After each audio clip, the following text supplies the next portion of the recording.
En el día de hoy ha tomado Estado Público un informe que por la propia decisión del directorio del Instituto de Colonización tiene carácter de reservado. Lamentablemente estamos asistiendo a que cada vez más seguido se hacen públicos documentos reservados o confidenciales. Un informe que indudablemente concluye con un sesgo político y que repite una falsedad total, un informe del cual se nos dio vista hace unos días a nosotros y evacuamos esa vista en el día martes, hace 2 días fue evacuada la vista.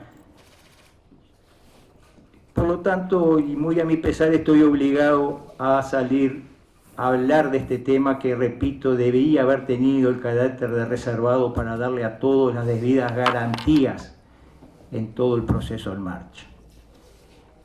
Para evacuar la vista he recurrido a una consulta, a un jurista que yo entiendo es tal vez el más entendido y apropiado en este tipo de temas, el doctor Enrique Guerra, grado 5, catedrático de Derecho Agrario en la Facultad de Derecho de la UDELAR, es director del Instituto de Derecho Agrario de la Facultad de Derecho, académico de número de la Academia Nacional de Derecho del Uruguay. Se le pidió una consulta, él contestó esa consulta y forma parte de la evacuación de la vista del expediente. Claramente demuestra el doctor Guerra que ni yo, ni mi señora, ni mi suegro jamás fuimos colonos.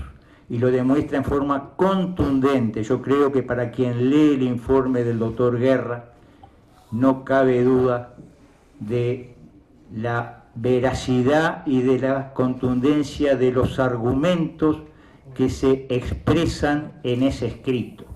Ni mi suegro, ni mi señora, ni yo fuimos jamás colonos. Eso queda claramente demostrado. Yo me voy a permitir leerles la parte final del informe del doctor Guerra, el resumen que él hace al final, que yo creo que es muy importante que todos tomen conocimiento de él. Dice el doctor Guerra: las presentes actuaciones refieren en su sustancia a hechos y actuaciones administrativas que se remontan a más de 50 años atrás. El día 19 de mayo de 1970, el Instituto Nacional de Colonización compró un campo de 2.900 hectáreas en el departamento de Artigas que no era apto para colonizarse. Eso después lo va a expresar el Instituto pocos meses después, que el campo no era apto para colonia agrícola alguna, no era apto para los fines del instituto, porque era inundable, porque tenía exceso de monte, etcétera, etcétera. Está en actas del propio directorio de la época, años 70, del Instituto de Colonización. Por lo tanto, el instituto lo fraccionó, sigue el doctor Guerra, en 2 lotes, uno de 1.600 y otro de 1.300 hectáreas cada uno, áreas superiores a las permitidas para los colonos, y a través de un llamado público de precios las vendió a quienes realizaran las ofertas más altas, el señor José Montero y el señor Roque Moreira respectivamente, sin considerar si dichos compradores reunían los atributos que exige la ley para ser colono. Claramente no tenían las condiciones para ser colono. Roque Moreira era militar en actividad y un militar en actividad es incompatible con la actividad de colono. Así que le están asignando el campo a alguien que no tiene la aptitud para ser colono. Continúo con el doctor Guerra. Tampoco importaba esto, dada la naturaleza de la venta. Los antecedentes demuestran que se trataba en definitiva de una operación inmobiliaria que no podía quedar comprendida en la acción colonizadora oficial y por tanto se enajenaba al mejor precio. Tal vez sea muy difícil a tantos años saber si dio ganancias o pérdidas a las arcas del ente. Las promesas de compraventa se entregaron en el año 1971,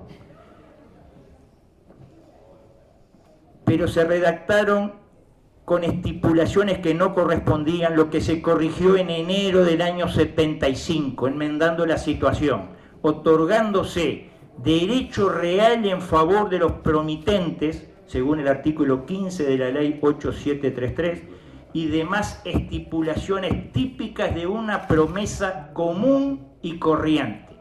Finalmente, con fecha 2 de diciembre del 81, se otorgó la compraventa definitiva en favor del señor Roque Moreira, que adquirió así la plena propiedad, así lo dice la escritura, la plena propiedad y posesión libre de obligaciones y gravámenes de las fracciones 3 y 4 del lote B del padrón mayor, papá. Esas fracciones fueron luego enajenadas y a través de diversos negocios se adquirieron por Palomar Sociedad Anónima, una sociedad anónima de objeto agropecuario, cuyo presidente es el propio señor Roque Moreira. Muchos años después, el 1 de octubre de 1991, continúa el doctor Guerra, el señor Manini Ríos, yerno del señor Moreira, prometió comprar a los hermanos Gonzalo y Verónica Bertiz la propiedad y posesión de lo que había sido la fracción número 2 del lote A3, con una superficie de 815 hectáreas. La compraventa definitiva fue otorgada el 9 de mayo del 97, adquiriendo el señor Manini Ríos la plena propiedad y posesión del padrón. Ahora bien, continúa el doctor Guerra, las consideraciones obrantes en el expediente número tanto, el de colonización, presentan un cuadro muy fragmentado de la realidad expuesta. Por un lado, no se encuentran agregadas las actuaciones, son más de 18, que sirven de antecedentes y son útiles para ilustrar acabadamente lo sucedido. Por otro, se omite la consideración y análisis de elementos de hecho y de derecho que son medulares para la comprensión y correcta evaluación de las situaciones jurídicas en que actualmente se encuentran Palomar Sociedad Anónima y el señor Manini Ríos, tanto en lo que refieren a sus respectivas propiedades como a sus personas. Así, por ejemplo, no se evalúa la grave falta que implica que el instituto comprara un campo sin aptitudes para ser colonizado, ni tampoco se da trascendencia a su venta pública y que la selección de ofertas fue al mejor postor, sin importar que los compradores no reunieran los atributos para ser colonos. La sola consideración de estos aspectos indican claramente que por su naturaleza la operación no respondía ni podía responder a la acción colonizadora oficial. Al eliminarse las cláusulas propias de los negocios de afectación, se evidencia que se estaba consagrando una enajenación que reintegraba los bienes al tráfico jurídico de la propiedad privada sin afectación alguna. Sin perjuicio, se incurre en el escrito en una clara petición de principio, desde que sin justificarlo de manera alguna, se afirma que las fracciones del inmueble 511 están comprendidas en el artículo 70 de la ley 11029. Para sostener que no hay elementos que determinen la desafectación, es necesario demostrar antes, y esto es lo medular, que fueron realmente afectados a través de los negocios de enajenación celebrados, cosa que no se hizo. Máxime cuando hay claras constataciones documentales en el expediente que el campo no era apto para su colonización, ni que quienes los adquirieron reunían los atributos para ser colonos. La conjunción de ambos elementos conduce a formar una concepción muy clara de la situación jurídica, pero en todo caso totalmente opuesta a lo dictaminado en ese informe.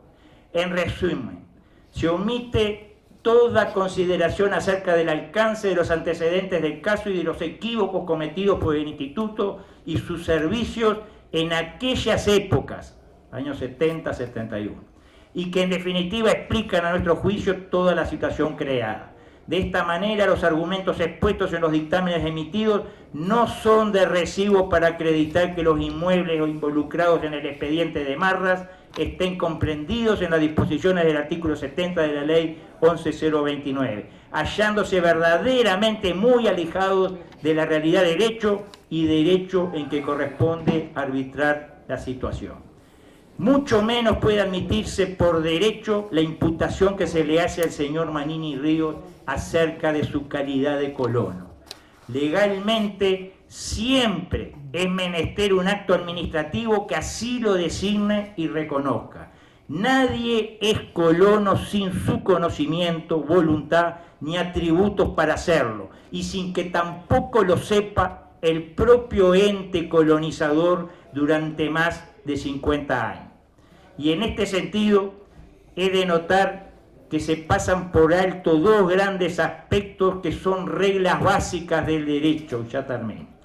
La del tercero de buena fe, que adquirió un inmueble rural conforme una correcta información registral y bajo las estipulaciones de un negocio privado ajeno totalmente a la égida del instituto.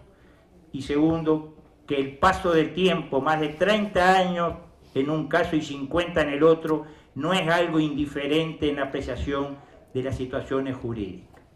Conclusiones. No luce acreditado en las actuaciones del expediente tal que el inmueble tal se encuentre comprendido en el artículo 70 de la ley 11.029. Los planteos relativos a la desafectación o habilitación son jurídicamente incorrectos e irrelevantes si antes no se justifican las razones que determinan y justifican la inclusión de tal inmueble y sus fracciones en la acción colonizadora oficial. Por el contrario, surgen acumulados elementos más que suficientes para concluir que los predios nunca llegaron a afectarse. Primero, porque no eran aptos para colonizarse. Segundo, porque se enajenaron a quienes no tenían atributos para ser colonos. Tercero, porque de las estipulaciones de los negocios finalmente otorgados no surge afectación alguna. No es pertinente sostener que no surge la desafectación si no hay documentos anteriores que precisen su afectación. Cuarto, porque el inmueble nunca formó parte de colonia alguna. Y quinto, porque en definitiva todos los negocios fueron convalidados por ley especial, aunque por la naturaleza de la operación no quedaran comprendidos en los fines sociales de la ley de colonización. Esto destruye además la calificación de colono basada no en la verdadera constatación de los atributos para hacerlo, sino deducida de una simple desafectación o habilitación de los inmuebles practicados 30 años después. En razón de lo expuesto, soy de la opinión, dice el doctor Guerra, que ni las tierras de Palomar Sociedad Anónima ni las del señor Guido Manini Ríos se encuentran comprendidas en las disposiciones del artículo 70, ni que son colonos y que no corresponde tampoco que les sea exigido el registro de sus propiedades por el Instituto Nacional de Colonización.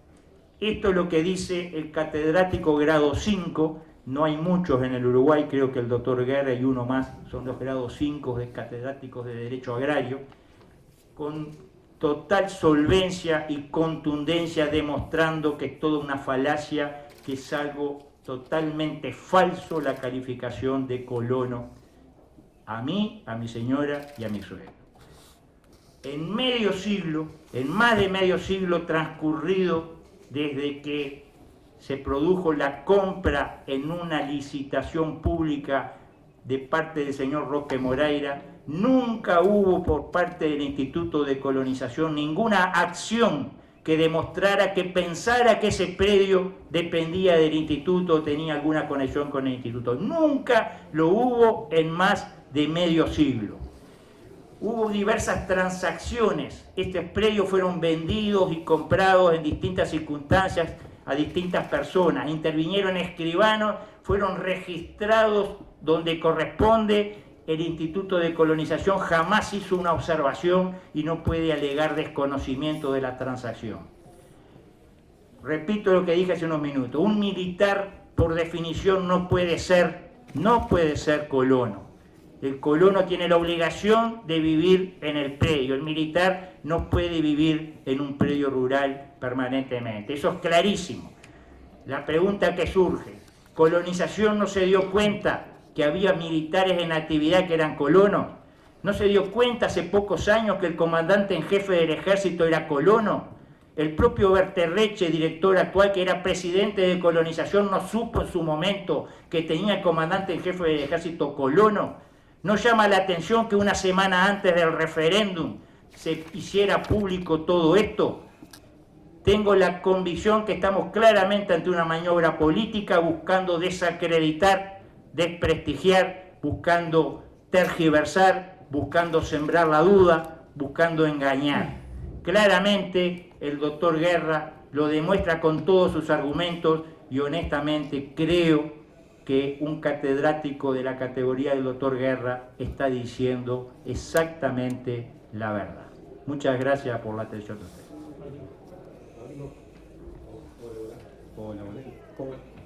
Abrimos el espacio de preguntas. Sí, buenos días, Javier Lazarte de Canal 12. Bueno, justamente en la parte final de su intervención, señor senador, tal vez esté un poco la situación que le queríamos preguntar, porque no solamente hay un informe de colonización que dice que usted y su parte de su familia revestía calidad de colono, sino que además se está conociendo un segundo informe donde también están transitando por esa posibilidad. ¿Usted piensa que entonces, si es tan claro como usted lo acaba de explicar, por qué se insiste en esta instancia, en un segundo informe acerca de que usted y parte de su familia revestían la calidad de colonos? Gracias. Claramente la jurídica de colonización responde al director Berterreche, fueron nombrados por él mismo en tiempos anteriores, responde claramente, jamás iba a contradecir lo que políticamente se manejó anteriormente. Esto era evidente que el informe iba a ir en la misma sintonía de lo que decía el director Berterreche. Alejandro Rodríguez, acá de Canal 5, la pregunta es, ¿va a tomar alguna acción parlamentaria respecto a las autoridades del instituto? ¿Las va a poder convocar a comisión? ¿Va a solicitar explicaciones a través, por ejemplo, de un pedido de informes? ¿Se puede tomar la vía administrativa también? Porque hay actos administrativos detrás, ¿verdad?, de esto. ¿Puede ir por la justicia administrativa usted también? Gracias.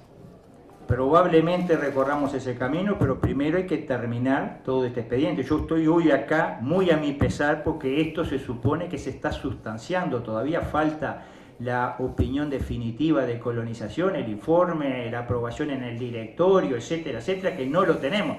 Acá lo que tenemos es una filtración a la prensa de un documento que reviste el carácter de reservado. Es lamentable tener que estar hoy exponiendo esto que debería ser reservado hasta que se termine todo el proceso, pero lamentablemente los hechos se precipitan en forma involuntaria de nuestro lado y por lo tanto estamos aquí aclarados. Cuando se termine todas las actuaciones y sea definitivo, seguramente vamos a llamar a responsabilidades, vamos a tratar de poner las cosas bien claras, porque nosotros creemos que esto es inaceptable en un Estado de Derecho, que ocurran este tipo de acusaciones totalmente infundadas, presentando a alguien que es lo que no es, mintiendo, tergiversando, imponiendo en la opinión pública cosas que son realmente inaceptables, creo yo, en un Estado de Derecho. Usted dijo que muy a su pesar está acá haciendo estas declaraciones. ¿Esto se debe a algún pedido específico de los socios de la coalición o del presidente de la República específicamente? Repítame la pregunta, por favor, que no entendí. Que dijo que estaba declarando muy a su pesar, que porque prefería que no se hubiera filtrado lo que se filtró hoy por la prensa, y si esta declaración pública está basada en algún pedido específico de los socios de la coalición y de forma indicativa por el presidente de la República. Nadie me pidió nada, no hablé con ningún socio de nada. Yo me siento afectado en lo personal y en lo familiar. Creo que es un ataque infame, familiar y personalmente, que se viene reiterando en distintos temas y van a seguir seguramente en el futuro, en la medida que se quiera afectar o presionar a un dirigente de un partido que parece que les molesta mucho. Entramos en la última pregunta a los medios de comunicación.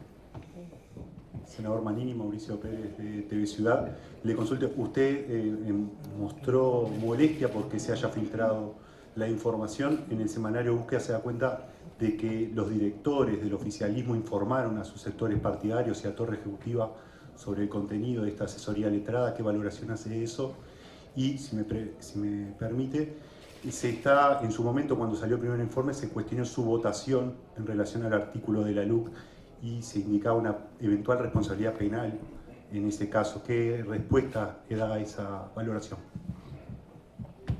No sé si los directores le comunicaron a sus partidos, son directores de otros partidos, capaz que sí, capaz que no, estamos en reserva. Yo quiero creer que mantuvieron la reserva que el propio directorio mantuvo, pero tal vez lo hayan comunicado, no me consta, no tengo idea, lo dice la prensa, pero podrá ser o no podrá ser. Lo otro era...